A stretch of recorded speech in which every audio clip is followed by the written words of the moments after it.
Welcome, everyone. My name is Jack Rico, and thank you for downloading episode 23 of the Highly Relevant Podcast. This week, I'm joined by two guests currently making waves in their respective industries.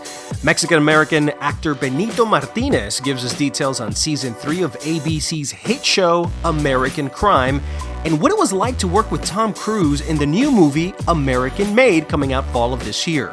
Did he get starstruck? Then we chat in an exclusive interview with Jack Hobbs, president of the new reVOLVER podcast network, about multiculturalism, Spanish language radio, the future of podcasts, and an announcement about this podcast you're listening to right now.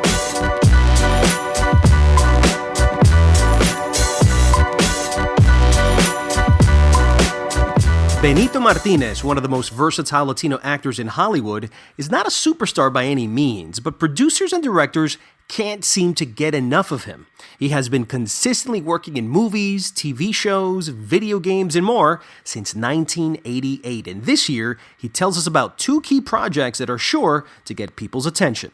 Benito Martinez, thanks for coming on the Highly Relevant Podcast. Oh, my pleasure. So congratulations for returning to Season 3 of ABC's American Crime. I've watched it since its inception. Never seen anything like it on broadcast TV. Early reviews of the new season have been very well received from everything I've been reading. As you know, this is one of the most diverse shows on broadcast television right now. Why do you think diverse programming is being more embraced by network executives than just a few years ago? I think there's a lot of reasons for it. It is an industry, it is a business, and it's proving to be profitable. People are tuning in for more complex stories from various backgrounds, and it's across the board from 24 other shows that have a lot of cultures represented. They're popular, they're successful. It's good storytelling and diverse storytelling, and it sells. These stories have always been out there, and I just feel like some executive never wanted to put it on air. So something changed. There was a shift in mind thinking where somebody said, well, why didn't we do this? So they point out to a specific situation where they feel pressure to have done this, and then all of a sudden it's like, wow, look at the ratings. What do you think that moment was? What was the indicator in your mind as an actor when you started receiving more calls to work on more diverse programming? That's a deep question. Not to toot my own horn, but I think a lot of the stuff that happened with The Shield showed that it didn't have to be just typical characters.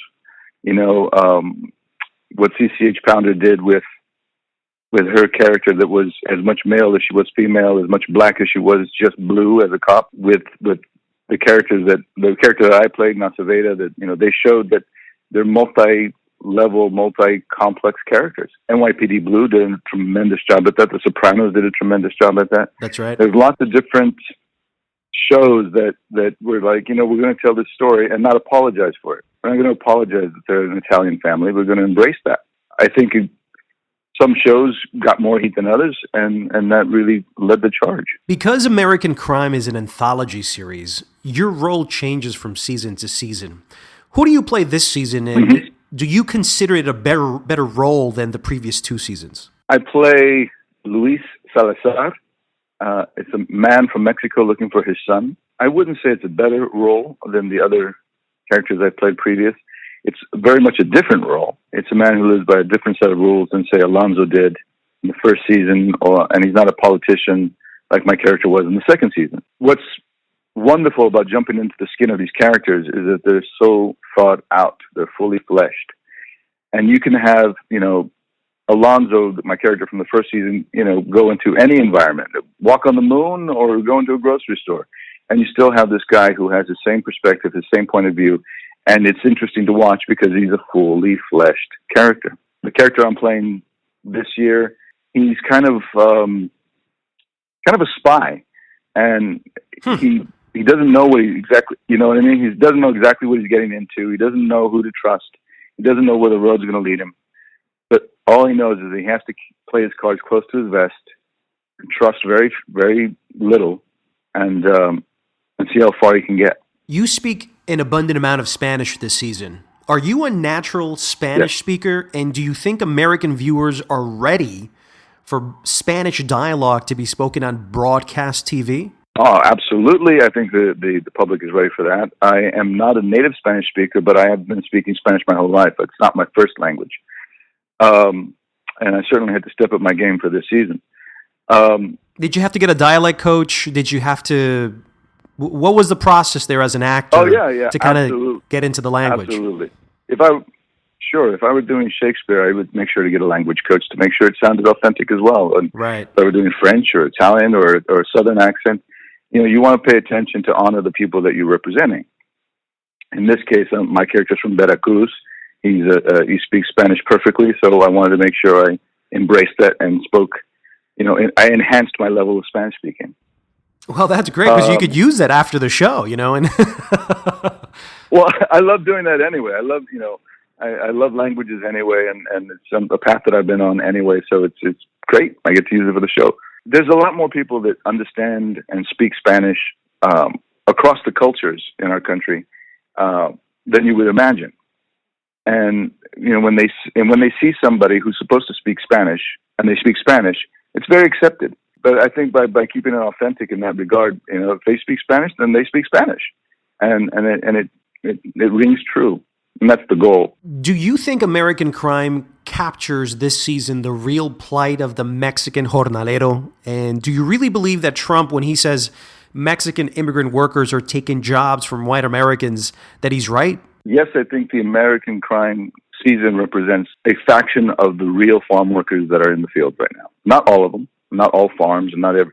That's not our goal. We're not intending to represent everyone, but the ones that we are representing, we want to make sure that they're authentic and that they're respectfully portrayed. Mm-hmm. As far as what Trump believes and how he's trying to create a dialogue, I leave that up to other people to decide. Because my own opinions, yes, as though they do matter, they do greatly matter. My job as the character is to play the character and let you decide your own reaction to that. Fair enough. I know many of the episodes during the course of the last 3 seasons have been directed by women here and there. But from what you've noticed, have there been any Latino directors getting any opportunities on the show? Trying to think. I'm not remembering any names.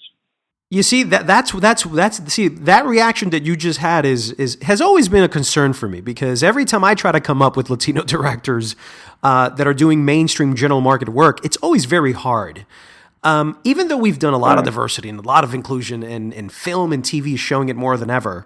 Have you ever wanted to be a director? Have you ever worked with great Hispanic directors that are worth talking about? Oh, yeah. I mean, a buddy of mine, Michael De Lorenzo, he's an actor and director. Felix Alcala, he's another director that I know. And there's several out there, from Guillermo del Toro and all the rest. There's a wonderful array of wonderful Latino, Hispanic actors. But I don't want to take away from what we are doing at American Crime and giving wonderful opportunities to wonderful, deserving directors, regardless of their heritage, regardless of they're just great storytellers, and I love the fact that they were looking far and wide to give them that platform and to prove their worth.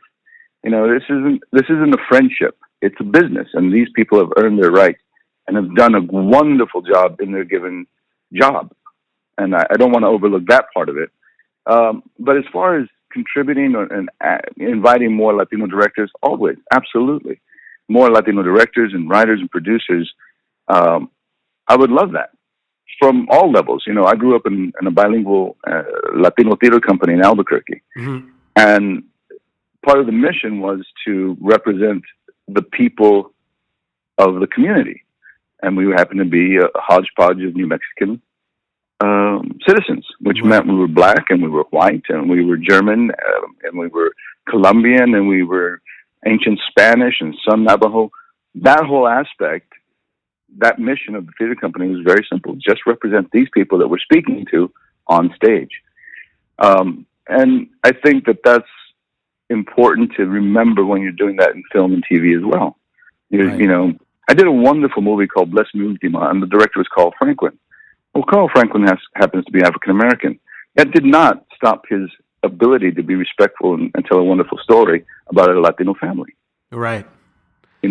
So yeah, I don't want to throw the baby out with the bathwater. Let's be respectful of the story. You know what I mean? Absolutely. But I'm always keeping my eye open and embracing authentic voices wherever they may come from. Changing gears, Netflix's House of Cards is almost upon us. Is Hector Mendoza returning to the show? And what can we expect from him and the show? I can't speak to House of Cards in the sense because we had scheduling conflicts. It's not a romantic story, but we had scheduling conflicts when I was doing that and doing first season of American Crime. Right. So the door is left open, but we haven't made anything concrete. I don't know what journey they're on right now. I liked Hector Mendoza. I thought we needed more Hector Mendoza on House of Cards. Definitely, especially now more than ever. You recently worked... Yeah, no, I love doing that. You recently worked opposite Tom Cruise on the crime thriller American Made. It's based on a true story of a drug smuggling pilot that worked for TWA in the 1980s. Who do you play there, and how was the experience of working with Tom Cruise in a Tom Cruise movie? You got an hour? Yeah. I play I play a character called Wrangle, who is the head of the DEA. And my job is to kind of control this pilot to my needs about getting certain photographs or making certain deliveries and everything else. But that wonderful story is about a pilot who was being pulled and tugged by many, many, many different people. He was being tugged by the CIA, the FBI, the Oliver North, the DEA, Pablo Escobar. There was a whole range of people who were saying, you know what?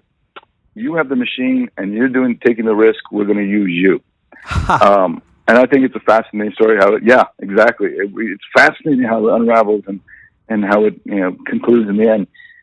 Doug Liman directed that as well. Right. He hasn't done anything with Universal since The Bourne Identity. Yeah, and he's just a fantastic director. And the two of them are just super creative. Working with Tom Cruise is it's just amazingly professional, amazingly intelligent. And, it's just think this through. Let's recreate, let's reinvent, and always aiming for the best. They're not afraid to, on the fly, add a new scene or change a line here and change a line there. So it's really awesome. And I'm just curious because it happened to me the first time I met Tom Cruise. Were you starstruck when you saw him? I wasn't, to be honest. Really? Is it because you're such a veteran in the business already? No, I mean, to be honest, he appeared the same way, exactly how I thought he would appear. You know what I mean? He wasn't taller than I thought or shorter than I thought or not nice or nicer. None of that. He was straight up Tom Cruise, look you in the eye, shake you in the hand, say, hi, I'm Tom. And I thought, right on, dude, let's work together. Well, Benito Martinez, thank you so much for being on the podcast. You can catch Benito in the new season 3 of ABC's American Crime, this Sunday on March 12th. Benito, thanks for being on the podcast. Thank you very much.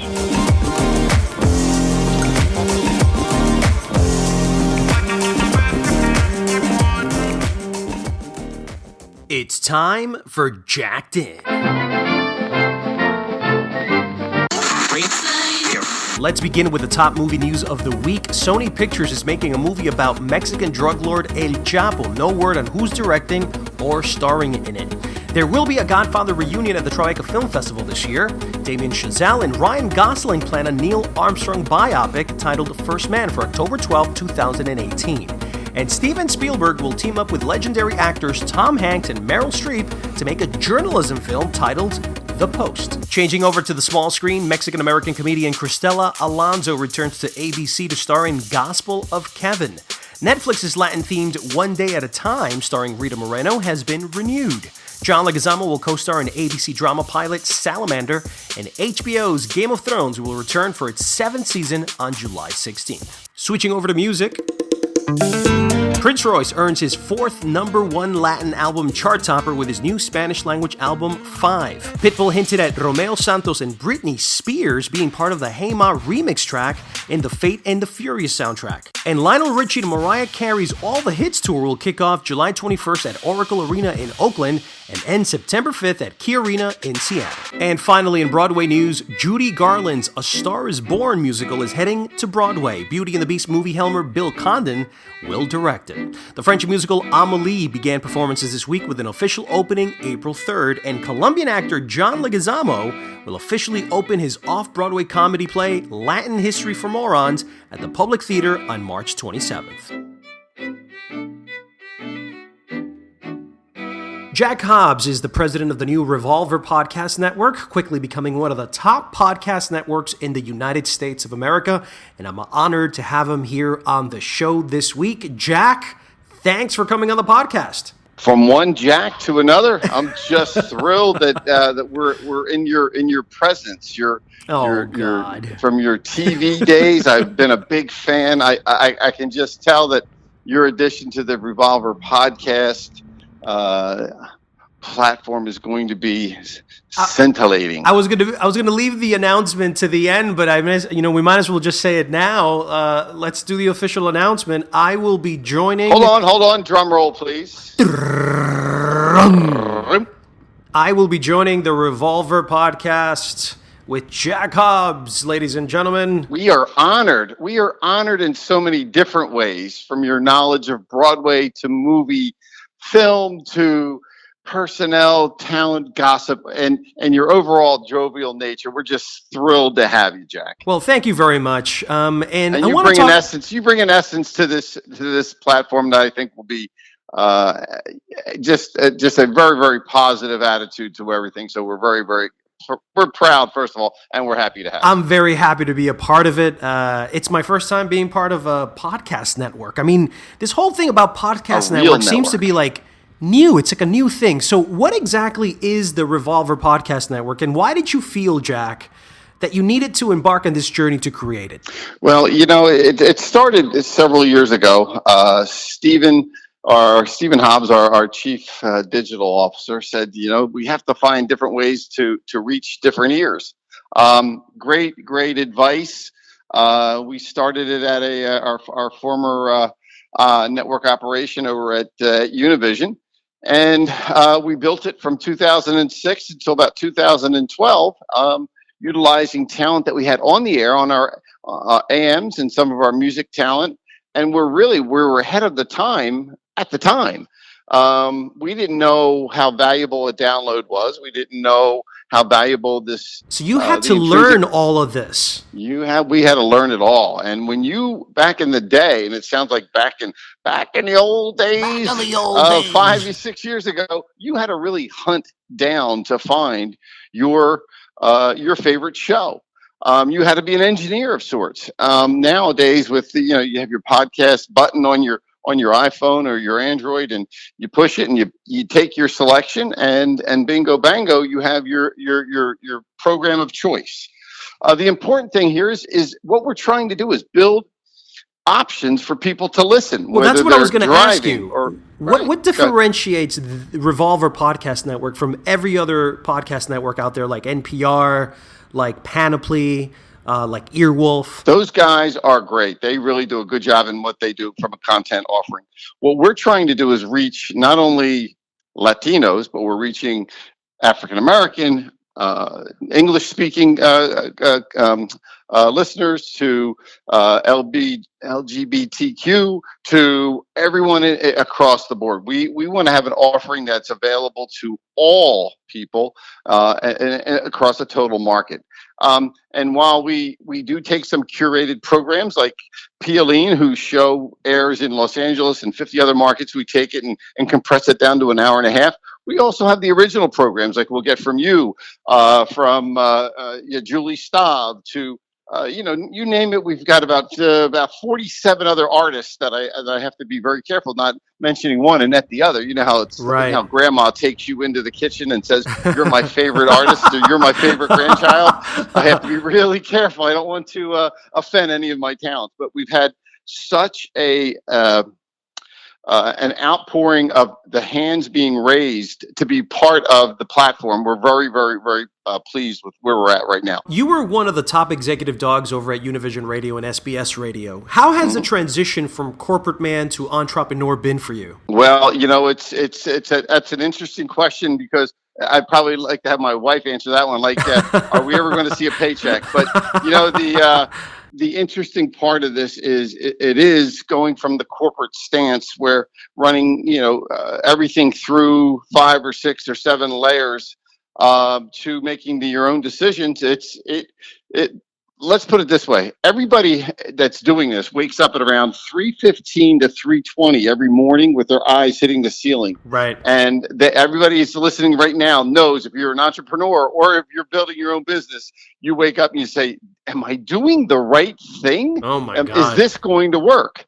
And you just look for little bits and pieces that you put your bricks and your foundation every day. You look for a positive. I was going to ask you, what is the current state of multicultural podcasts in the U.S.? I feel like you're the only one. I read there was a study done by QZ.com.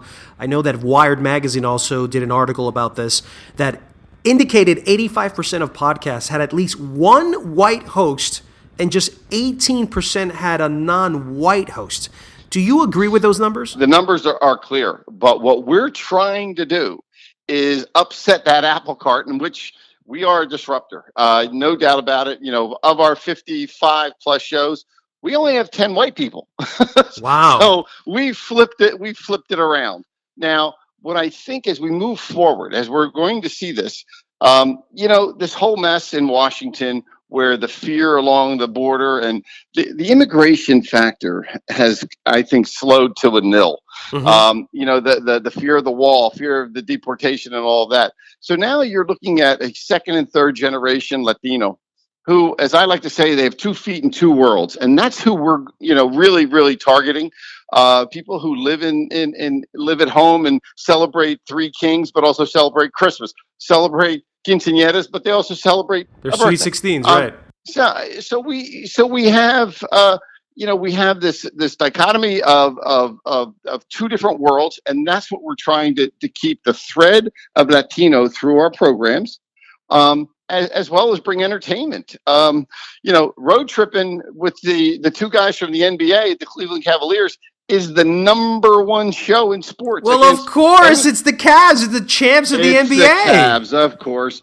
And unfortunately for you Knick fans and or Sixer fans, we're another year of Don't rub suffering. it in. Don't rub it in. Oh my Come God, on. I'm still suffering. My Listen, Sixers, come on. They've had like nine, I think, first round draft choices, and I don't think they have 2 left. Oh my God. Listen, you're a white guy, and you're not. Don't hold that against me, Jack. Come on. And I'm not, but I think it's important to talk about because your affinity to Hispanic and your affinity to the multicultural universe is uncommon. Where did that desire to be a part and to be integrated into the part of the fabric of the diversity of America come to you? Because you worked at Univision, you worked at SBS, and now you're disrupting podcasts by creating diverse products. It started back in my baseball days. I was a professional baseball player for about 6-7 years.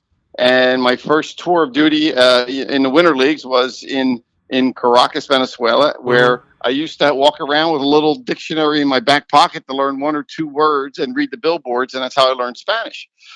From that, after I got done my playing career all too soon, or maybe they just couldn't get me out quick enough, leaving from the Minnesota Twins, I started a job at SIN, which was Spanish International Network, which was the precursor for Univision. Mm-hmm. And I saw the marketplace, being, it was just so unjustly served in the sense that, I would go on sales calls and I'd hear some senior marketing people go, if I had to pick a street in New York City where Latinos live, what street should I pick? And I'm thinking, this is so wrong in so many different ways. And as I progressed through my career at Univision, I did every job under the except on air at Univision. And from a sales and marketing sense, I started to build this whole sense that, Latino market is just so underserved in so many different ways. And, going from TV, network television, building that to network radio at Univision and Hispanic broadcasting to SBS and building that. The digital is the direction. It's people want to make their own decisions. They don't want corporately programs, music, and talk. They want to hear what they want to hear. And that's why I'm providing this service for Latinos and for the general market. It just lends itself to what the world is all about now. It's audio on demand. And That's right. While you're driving or while you're running or on the treadmill or doing some kind of exercise, Jack Rico, I hope you're doing some kind of exercise. I am. Attaboy. And you have your earbuds, because earbuds are the prerequisite these days. That the phone and the earbuds are your communication device now to the outside world. I want to talk a little bit about your previous profession in radio and how radio and podcasts integrate with each other. Do you think podcasts are the natural evolution of radio? And if so, do you think it will one day eventually replace radio? Well, it goes back to the audio on demand. People want to hear what they want to hear when they want to hear it.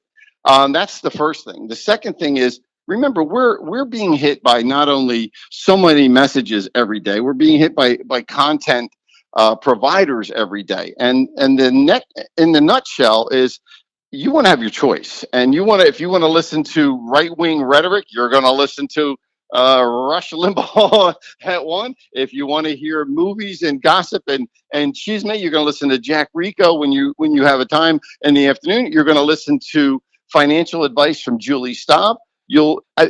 Everything that we have, from sports to finance to movies to gossip, we try to leave it out there for our audience to make that decision. And why do you our think numbers show that? And why do you think radio hasn't evolved? I mean, it just still is a good question. It's a platform that I feel is stuck anachronistically in a different era, and it's still a music platform, but with so many live and music streaming websites like Spotify and Apple and Tidal and Pandora, etc. I just can't seem to understand why Spanish language or even English language radio hasn't become an on-demand audio platform. It's an interesting and I think it's a question that has to be asked by the radio powers that be. The radio gods. The radio gods that I once was. I think, I don't know. I'm a god. What was that movie? I'm a golden god. Yeah. No. Actually, I look at it and I see groups like iHeart that have brought in some key personnel for Chris Peterson. I see the guys at Spotify who do an incredible job. I mean, when I get numbers from Spotify, you can take those numbers to the bank, and they know who their listener is, and they know who our listener is, actually. The radio groups they look at it, but they look at it as it's just there. They got to do something, and do they force their talent to do it, or does the talent want to do it? And what I want are people that want to be engaged and active in terms of extending their brand. This is why we're getting more on the print side. The print guys are coming to us and saying, hey, how do we extend our brand further in the digital sense from spoken word? This is where the whole property is going right now, is the extension from print. You're seeing some very, very first move on-air talents that are taking and making their own initiative and putting their programs together. And this is why my door and my phone is always on, and the door is always open for those people that want to come in and be part of a the new waves, so to speak. And you know what? We put them out there. We're on digital through our digital distribution through Spotify, through iHeart, through iTunes and Google, SoundCloud.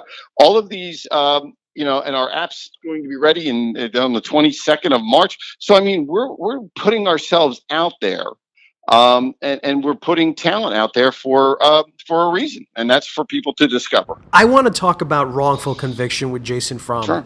It's been a real success. Why do you think that is? Well, the numbers are really, we get our numbers out of Facebook, and it shows it skews more female. 68% of our listeners are female, and the demographic is 25 to 34, so younger female. And it just hits a note that people can be walking down the street. Now, I was watching a thing on Spike TV last night with Harvey Weinstein and Jay-Z and the folks put on this story. Browder, his name was, right. Who was locked up at Rikers for 3 years because he didn't have $980 to bail out. Wow. Now, this is incredible in this day and age. Now, if that were a white kid, first of all, he wouldn't have been in Rikers. Second of all, he would have, he would have found $980 or whatever. He wouldn't have been in that situation, but he was stuck at Rikers for 3 years. Before I let you go, Jack, I want to ask you. Oh, Jack, I'm having so much fun. I know. But I got to get back to my Texas plans here. I wanted to ask you, what's the most exciting thing about reVOLVER podcast and what you're doing right now? And what are the challenges that you're looking at facing in the next several years? Right. Well, Jack, I could say that most exciting is talking to you. I mean, I get to talk to important people like yourself. And we're dealing with folks, like I said, with the Cleveland Cavaliers and Hollywood and, movie folks and, just the width and breadth of talent that we're bringing in and on the air. There's challenges, a lot of challenges. Like I said, if it were easy, everybody would be doing it. But at 3:15 in the morning, when my eyes are looking at the ceiling, I think about, what the next step is is it video podcasting? Well, yeah, that's where we're going to be going next. And I think the video, as they call it, the VOD, or the VODing, we're going to start VODing shortly. Because people still like to have that image on their phone and on their computer screen. But I mean, that from the video to the monetization and the evangelizing, this is just like Spanish language media was 15 years ago. You got to go out and explain it, talk about it, explain it some more, showcase it, and show that it actually works. And, the guys that have preceded me have done an incredible job. And the guys out there that you mentioned earlier in the show, and they've done an incredible job of from scripts and mid-roll and all that. Those guys have really, really, really knocked it out and mowed the grass and made it a little bit easier for me. And my last question is, a lot of the podcast listeners right now are probably asking themselves, man, I'm like so pumped up from hearing Hobbs talk about podcasts. I want a podcast and I want to be part of reVOLVER podcast. What's the criteria? If a listener wants to be part of your network, what do they have to do? What's the criteria for them to be integrated into this great network? I get this question a lot. And take a look, know what your subject matter is and really know it. Number one. Number two, remember, this is not just one and done. This is something to build an audience. You have to have 1, 2, 3, 4, 5 weeks in a row of steady 35 to 45 minute shows that really open up people's ears, open up their eyes, and say, you know what, I can't wait for this son of a gun to come back with another. So like a major commitment. There's got to be a commitment. Yeah. And then, like I said, be ready to promote. Your social is so important. And those that succeed go above and beyond from their social standpoint of pushing and cross promoting and being an advocate for what they have and what they want to say. It runs the gamut. It could run from your interest in butterflies to cooking, interest in dogs to automotive. I mean, there are so many different genres out there. But pick something that you really know, really like, and really like to talk about, and get some people in there that really can have the communication with you. It's a conversation like you and I are having right now. Jack, thank you so much for being on the podcast. You're definitely my pleasure. I could talk to you for hours, man. No, you don't want to talk to me. I'll talk to you. Anyway, we're so excited to have Jack Rico on reVOLVER podcast. Don't forget, download. We love you. We miss you. And we want to see you on and hear you on reVOLVER podcast. Come see us. Well, thank you so much. And you heard that, listeners. If you want to get on reVOLVER podcast, that's what you got to do. Follow Jack's advice. And Jack, once again, thank you for coming on the show. Thank you for allowing me to be part of the family. It was a pleasure to be here. And if anybody's got anything to say, bitches, any complaints, look at our website, the email. I look at it personally. Give me a buzz. Let me know. All right, Jack. Thank you so much. Send me a note. Okay, baby. Talk soon. Thanks. Peace. Bye. Bye-bye. Before we move on to our next segment, here's a listen to the songs I've been listening to this week. Espérame que vengo pronto. Los Amigos Invisibles, Espérame, featuring Elastic Bond. Que quiero quiero sentir para sumergir mi alma en tu cuerpo. Hey mama, hey mama, hey mama, hey mama. Hey mama, hey mama, hey mama, hey mama. Pitbull, JBalvin, Camila Cabello, Hey Ma. Bésame junto a tus labios con los míos otra vez. Josian Log, Beso. Amarte y decirte lo que sé, pero no encuentro las palabras. Bésame. And before we go, I had a chance to go on the Today Show this week with Al Roker and Danica McKellar, formerly of the 80s TV show The Wonder Years, to talk about all the great must-see TV programs you should watch this month of March. Listen in. So here breaking it down for us, editor-in-chief of ShowBizCafe.com, Jack Rico.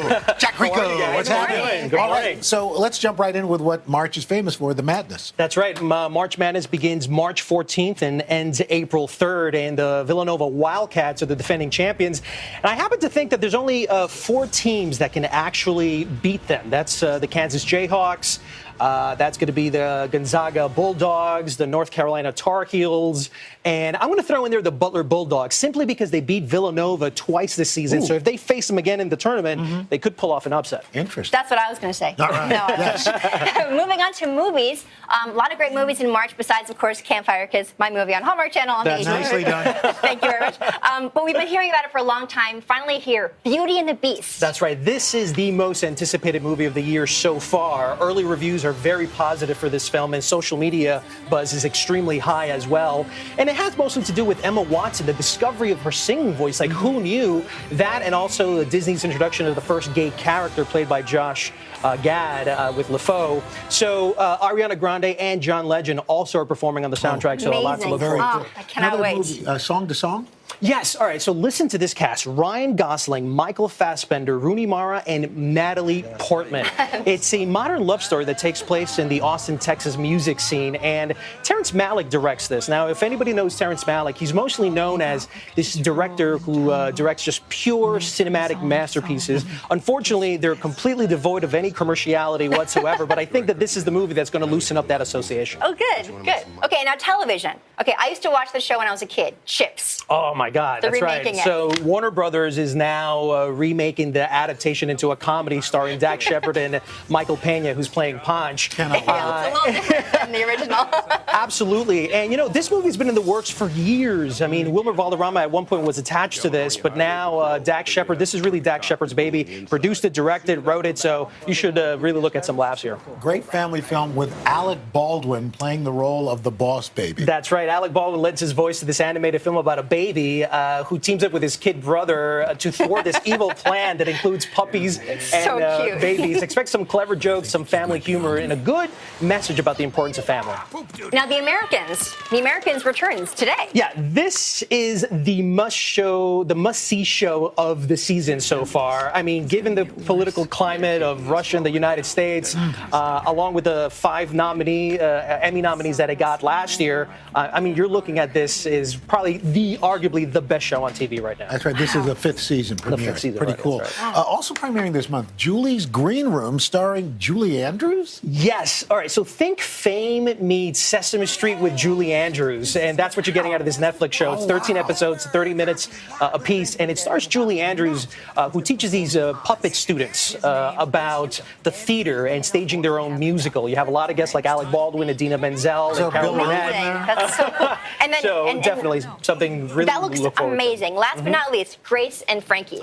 I love this show. It's returning. Yes, Jane Fonda and Lily Tomlin are returning to season 3 on Netflix, and this time the ladies are coping with the fact that their husbands are now gay and they're moving in together. Yes. And Peter Galler now joins the cast, but I'm still kind of wondering where Dolly Parton's going to be making a cameo. I'm like looking forward to this 9 to 5 reunion. That's going to be Amazing. very cool. That's gonna be great. My 18-year-old Leela loves the show. She's the one I who love turned That's this show. incredible. I love this show. Yeah. It's so funny.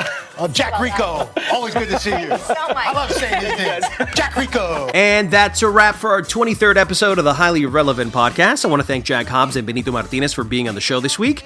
I hope you liked it, and if you want to reach out, I'm on Twitter at JackRicoOfficial.